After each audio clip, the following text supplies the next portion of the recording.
মৃত্যু এমনই এক শব্দ যা আমাদের নিয়ে যায় অজানা কোনো রাজ্যে। এই সুন্দর পৃথিবী ছেড়ে কেউ যেতে চায় না। মৃত্যুর সময় উপস্থিত হলে শেষবারের মতো আরেকটু বাঁচার আকুতি জাগে।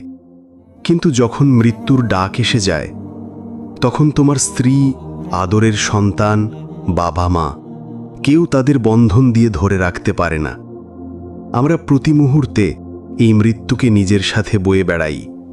কেউ জানি না 1 মিনিট পরে এই পৃথিবীতে আর বেঁচে থাকব কিনা। তবে মৃত্যুর কিছুক্ষণ পূর্বে মৃত ব্যক্তি বুঝতে পারে তার সময় ফুরিয়ে গেছে।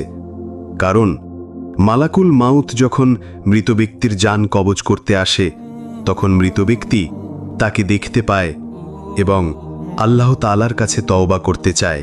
মৃত্যুর সময় মৃত ব্যক্তির তওবা কবুল হয় না, কারণ তখন তওবার দরজা বন্ধ করে দেওয়া হয়।